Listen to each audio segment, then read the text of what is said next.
Uno de los jalonadores económicos más importantes de cualquier economía, pues es la construcción, es la vivienda. Y de hecho, recordemos que el lunes pasado, el 10 de marzo, en el Consejo de Ministros televisado, el presidente Gustavo Petro pues tiró una dura crítica a Camacol, mientras llamaba la atención a su ministro de Vivienda. No es la primera vez que el presidente le hace una crítica al gremio de los constructores durante su gobierno. Esto era lo que decía el presidente Gustavo Petro sobre lo que estaba pasando con el gremio de la construcción en Colombia. Si la política del Ministerio de Vivienda es la de Camacol, fracasamos. Porque Camacol es la entidad de los grandes especuladores de tierra en Colombia. Por eso ataca la resolución del Ministerio de Ambiente sobre la Sabana de Bogotá. Y esto obviamente es lo que viene diciendo el presidente desde hace bastante tiempo, y es que los constructores quieren desarrollar vivienda en la Sabana de Bogotá, esta discusión con el alcalde Carlos Fernando Galán, y pues la contraposición que ha tenido el gobierno con Camacol constantemente en estos 2 años de gobierno. Pero más allá de esa discusión, yo le pregunto, Sebastián, ¿usted vive en arriendo o en casa propia? En arriendo. Usted vive en arriendo, sí. Pero ¿tiene pues intención de comprar casa o no? Toca ver, estoy viendo. No sé. Lo he pensado, pero a veces pienso que es difícil embarcarse con las tasas de ahorita en eso, pero por ahora arriendo. Jennifer, ¿usted vive en arriendo o en casa propia? Aquí estoy en arriendo, en Cartagena, Camila. ¿Y está pensando en comprar o no está pensando en comprar? Por ahora no, tengo un lote que pienso construir, pero por ahora comprar casa hecha no. Pero le cuento, ¿le puedo contar una cosa, un dato que me dejó sorprendida? Claro. Por aquí una casa al norte de Cartagena, yendo para Barranquilla, la preguntamos 4.600 millones de pesos, Camila. Yo me quedé con la boca abierta, o sea, es una barbaridad. Y en esos precios están las casas también en el eje cafetero que están construyendo, ahí le dejo el dato. ¿Pero casas de cuántos metros? O sea, ¿el metro a qué precio? No sé, pero más o menos creo que tenía 600 metros cuadrados, según me informaron, pero igual me parece una barbaridad, Camila. Es que mire que ANIF, la Asociación Nacional de Instituciones Financieras, presentó un estudio precisamente sobre eso que usted está diciendo, en donde dicen que los precios de la vivienda nueva crecieron un 9,07% de los apartamentos. 0,7%, y que las casas, lo que usted menciona, solo aumentaron un 3,40%, es decir, sí están subiendo el precio de las viviendas nuevas. No sé si ahí el precio de las viviendas usadas también está jalonado o no.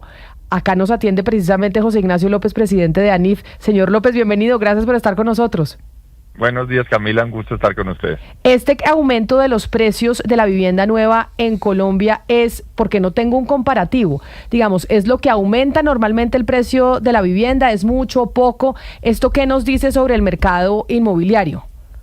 Bueno, el mercado inmobiliario en Colombia en los últimos años ha tenido muchos choques, porque recordemos que tuvimos un choque inflacionario en 2022-2023, un choque que todavía los hogares lo sienten, porque la inflación recordemos está por el orden del 5,28% anual, y en ese choque inflacionario los precios de la vivienda nueva, incluyendo casas y apartamentos, tuvo un aumento muy importante, entre otras porque había un choque de insumos.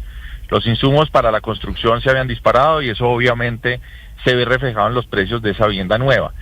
Efectivamente la inflación ha venido descendiendo, pero vemos que ese aumento de los precios de la vivienda nueva todavía sigue a un ritmo muy alto, y obviamente eso nos preocupa porque a la medida que pues los precios de la vivienda nueva crezcan, pues hace difícil acceder para muchos hogares a una vivienda, bien sea una casa o un apartamento. Entonces hay un problema de acceso. Pero esos precios de la vivienda nueva jalonan también los precios de la vivienda usada, porque seguramente muchos oyentes están con nosotros y dicen: yo quiero vender mi apartamento, mi casa, o quiero comprar, y no necesariamente tengo que comprar casa nueva, puedo comprar casa usada. ¿Los precios de los usados también están aumentando? ¿Doctor López? Doctor López. Ay, vamos a ver qué pasó con la comunicación. Otro hueco de señal. Otro hueco de señal. Sí. No sé, ¿el doctor López estaba movilizando o por dónde andaba? Él creo que se estaba dirigiendo a una reunión, pero estaba por las calles de Bogotá, pues que debería haber señal, ¿no? Se supone, pero yo siempre le he contado que hay cráteres sin señal en Bogotá, hay 2-3 cuadras que se pierden. Mire, acá me está diciendo un oyente, Juan Carlos, frente a lo que decía usted, Jennifer, que no se sabe si estaremos frente a una burbuja o qué es lo que pasa, que por ejemplo en Bogotá, en la 127 con Córdoba, están pidiendo 800 y 900 millones de pesos por un apartamento de 95 metros cuadrados, o sea, uno lo que tiene que mirar es realmente a cuánto está el metro. Dividido 95, o sea, eso sería a 9.400.000 el metro en la 127 con Córdoba. Acá hay sitios en Bogotá donde están pidiendo 24 millones de pesos el metro, ¿no? Claro, sí, no es que el déficit de vivienda en Colombia es muy grande. Todas las capitales tienen déficit de vivienda, creo que ya lo recuperamos. A ver, doctor López, ¿usted nos escucha? ¿Está con nosotros? Sí, y perdón, es que estoy justamente en un sitio donde la señal se puede caer, pero bueno, ¿qué les decía? Lo normal en el largo plazo es que los precios de la vivienda se comporten como la inflación, porque naturalmente si suben mucho, pues eso significa que no se puede acceder a vivienda y pues que caigan también por debajo de la inflación sistemáticamente, pues no tendría mucho sentido. En este momento que estamos viendo, que la inflación está en niveles del 5.28, redondeamos los 5.3, y los precios de la vivienda están por encima del 9%, y eso es manifestación de que estamos teniendo un problema en la oferta de vivienda en Colombia. Es que eso le quería preguntar, el informe de ustedes y lo que usted nos está diciendo, doctor López, se condice, no sé si también vio un informe de la vivienda que dice, se está moviendo un poco más la venta de vivienda, pero sigue deprimido, casi desplomado, la iniciación de nueva vivienda, la construcción de nueva vivienda. Explíquenos cuáles serían las principales razones que explican que Colombia llevamos varios años con totalmente deprimido la iniciación de vivienda nueva. Sí. Nosotros tuvimos la pandemia y pospandemia un rebote muy importante de la construcción que estuvo apalancada en buena parte en la iniciativa política pública de subsidio a la vivienda de interés social. Ese fue un gran motor de esa recuperación. En ese momento también ocurrió un choque de precios a los insumos que elevaron los precios de la vivienda nueva, y desde el 2023 lo que estamos viendo ya un sector que en la medida que no ha venido acompañándose de esa política de subsidios, pues en el segmento de vivienda de interés social ha estado muy frenado. Y tuvimos una represión, un retraso en los ciclos de iniciación que está generando, si se quiere, un hueco en la oferta de vivienda, porque los procesos ahora son mucho más lentos, los cierres financieros son también más demorados. Muchos hogares que antes estaban pensando en acceder a vivienda con subsidios no tienen claridad sobre en qué momento van a poder acceder o no. Las entidades financieras tampoco a veces pueden lograr, dentro de la focalización que se planteó de subsidios, tener certeza sobre la asignación. Entonces, desmontar tan rápido ese programa que había sido exitoso, los subsidios, pues ha generado como consecuencia una menor oferta de vivienda, y eso se ve expresado en que todavía tenemos unos precios de vivienda altos, unos tiempos de entrega y de construcción mucho más lentos, una inflación también por el lado de los alquileres, de cuando la gente renta la casa, porque en la medida que tengamos menos oferta de vivienda, pues hay un represamiento de las necesidades de los hogares colombianos, y entonces eso le da más poder a las personas que están arrendando los apartamentos o las casas, y no a los arrendatarios, y pues eso configura un escenario donde todavía vemos unos indicadores muy malos en general en construcción. Señor López, cuando se le cortó la comunicación cuando yo le estaba preguntando si esto de la vivienda nueva, ya sé que se hace el estudio sobre la vivienda nueva porque eso implica el crecimiento económico, poder cerrar la brecha que hay en el déficit de vivienda que existe en el país, pero la gente que lo está escuchando y tiene una propiedad y dice estos precios y este aumento de precios se traslada también a la vivienda usada, es decir, este aumento del 9% se traslada también a la gente que está queriendo comprar o vender vivienda usada. Voy a tratar de explicarlo de manera sencilla. El indicador como tal es solo de vivienda nueva, pero claramente hay una relación entre la vivienda nueva y la vivienda usada. Dependiendo del mercado, del segmento, de la ciudad, pues puede haber desconexiones transitorias y a veces puede ser que la vivienda nueva esté subiendo más y demás, pero en general hay una conexión y hay unos vasos comunicantes. Entonces, es una guía, si bien no lo refleja precisamente, sí es una guía de cómo se podría estar comportando ese precio de la vivienda usada. Y repito, en la medida que tengamos un problema de oferta de vivienda, pues probablemente lo que vamos a ver es precios encareciéndose tanto en lo usado como en lo nuevo. ¿Y este aumento de los precios del 9% en la vivienda nueva es en todo el país o esto varía dependiendo las ciudades y de pronto, no sé, Bogotá, Medellín está aumentando mucho más que tal vez Valledupar y Riohacha? Y también en todos los segmentos poblacionales, entiéndase, en el estrato 6, 4, 3, 2, ¿en todos está creciendo de la misma manera o hay unos sitios específicos y ciudades y estratos sociales en donde más está subiendo el precio de la vivienda nueva? Camila, ese indicador del 9 es un indicador promedio y ahí hay una gran dispersión y diferencias entre ciudades. Por ejemplo, en Cúcuta y en Popayán estamos viendo aumentos de doble dígito. En algunas ciudades como Neiva estamos viendo caídas. Es decir, hay unas dinámicas de mercados locales, ciudades, segmentos. Lo mismo, por ejemplo, con viviendas de estrato alto, estrato medio, estrato bajo. De hecho, por ejemplo, una ciudad que está viendo un aumento muy importante generalizado también es Medellín, donde vemos en todos los estratos una presión de los precios de la vivienda nueva.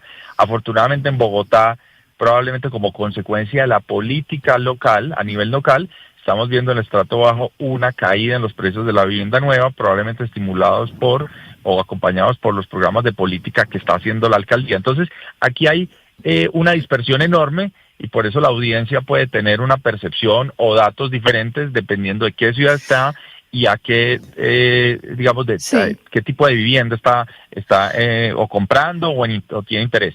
Y por eso le quiero preguntar como por la otra cara de la moneda, porque al menos uno puede ver empíricamente, y lo he visto sobre todo en el eje cafetero, que se está construyendo mucho. Hay muchos proyectos de vivienda, casi mansiones, y a unos precios que lo mencionaba ahora, lo decía aquí en Cartagena, pero son precios más o menos de 2.000 millones, 3.000 millones. ¿A qué se debe este fenómeno que se está dando en algunas regiones de Colombia? Bueno, tenemos unos fenómenos locales muy asociados a algunas demandas muy particulares.